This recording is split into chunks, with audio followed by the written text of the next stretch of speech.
জন্য একটা দৃশ্য, আমার ছোট বন্ধুর জন্য একটা দৃশ্য নিয়ে আসলাম। সহজে গ্রামের দৃশ্য, আঁকা সহজেই একটি নদী বা জলাশয়, তার পাশে দুটি ঘর, সহজ একটি দৃশ্য আঁকা। তোমরা চাইলে সহজে আঁকতে পারবে।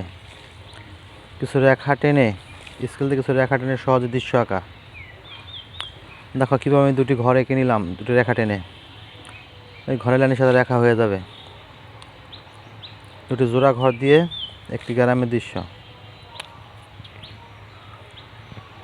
নদীর পাশে বা জলাশয়ের পাশে। দেখতে থাকো এবং আঁকতে থাকো আমার সাথে সাথে। অবশ্যই তোমরা পারবে, এটা কোনো কঠিন কিছু না। আমি সহজভাবে দেখানোর চেষ্টা করেছি তোমাদের। যাদের আঁকার শখ আছে, আঁকা শেখার ইচ্ছা আছে, বাচ্চাদের বা যাদের ইচ্ছা আছে আঁকা শেখার, তারা এখন ট্রাই করে দেখতে পারেন একবার। সহজে আঁকা যাবে। একটি ঘর আঁকতে গেলে চতুর্ভুজ এবং ত্রিভুজ লাগে। আর এখানে আমি দেখানোর চেষ্টা করেছি সেটা রেখা টেনে স্কেলের মাধ্যমে সহজে।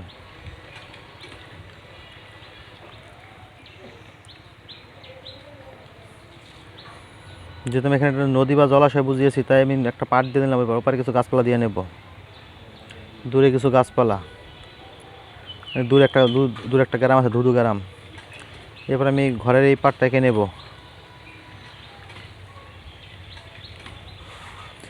এই পাটটা একটু খাড়া থাকবে, ওই পাটটা দূরে দেখে ছোটো দেখা যায়।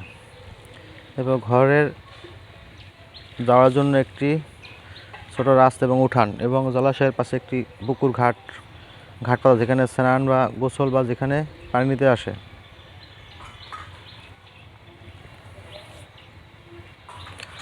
ঘরের পিছনে একটি বড় গাছ হবে, এবং গাছটা কীভাবে আঁকছি দেখুন। খুব সহজ, একটি ঘরের পাশে একটি গাছ হবে, বড় গাছ। কারণ ঘরের পাশে গাছ থাকে, গ্রাম বাংলায় বড় বড় গাছ থাকে। তাতে গ্রাম বাংলার ঘরগুলো ঠান্ডা থাকে গরমকালে। একটি বড় গাছ হয়ে গেল।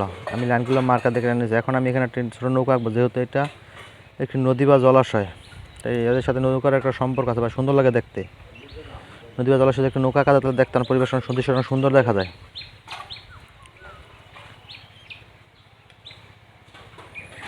এখন আমি এটাকে আমার মতো আমি করে কালার করে নেব।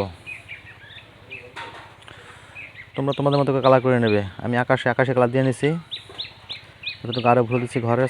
প্রথম ঘরের চালে আমি দিচ্ছি একটু পিঙ্ক কালার, গাঢ় পিঙ্ক।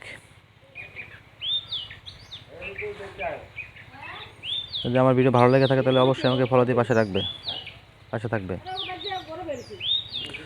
পরের চালটা দেবো আমি কমলা আর হলুদ দিয়ে করবো। পরের চালটা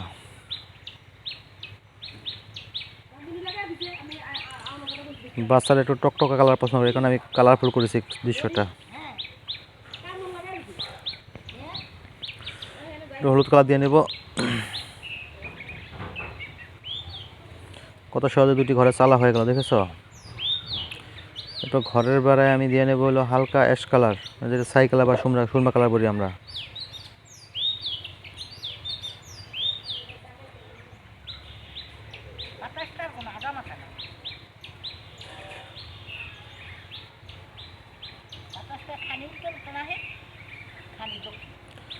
দরজা করে নেব কাঠালি কালার।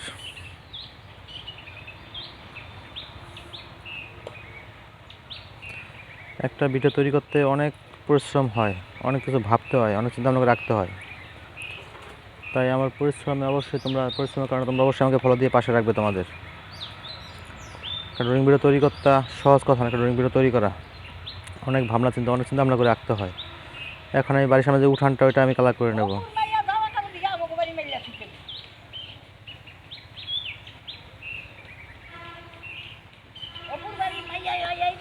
একটা ড্রয়িং আমরা যখন দেখি তখন আঁকা দেখলে মানে খুব সহজ, এটা তো আঁকানোর ব্যাপার না, কিন্তু এই থিমটা তৈরি করাটা খুব কঠিন। আমরা আঁকার যেই দৃশ্যপটটা তৈরি করবেন সেটা তৈরি করাটা অনেক কঠিন, সেটা ভাবনাটা অনেক কঠিন। কিন্তু যখন আমরা টাকা কমপ্লিট দেখি তখন আমরা এটা সহজে তো পারা যাবে। আমার ছেলে মেয়ে পারবে, এটা কোনো ব্যাপার না, এটা আমিও পারবো, কোনো ব্যাপার না এটা। কিন্তু এই থিমটা তৈরি করাটা অনেক কঠিন ব্যাপার।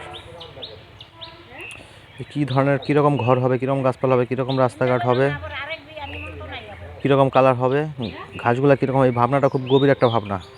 এই ভাবনাটা তো সহজ না, কিন্তু আমরা ইউটিউব বা মোবাইলে যখন দেখি একটা দৃশ্য সহজে আমাদের বাচ্চারা রেখে ফেলে, কিন্তু ভাবনাটা খুব কঠিন। তাই টাকার জন্য অনেক পরিশ্রম করতে হয়। তো পরিশ্রমের কারণে অবশ্যই তোমরা আমাকে ফলো দিয়ে পাশে রাখবে।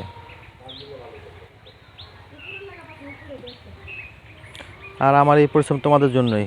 তোমরা যদি আমাকে সাপোর্ট না করো তাহলে আমি কীভাবে এগিয়ে যাব, তোমাদের নতুন নতুন ভিডিও নিয়ে আসবো।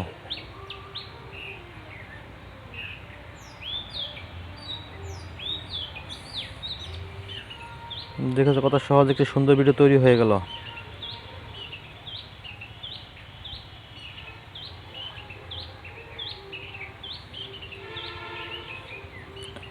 অবশ্যই সাপোর্ট করে তোমাদের পাশে আমাকে রাখবে।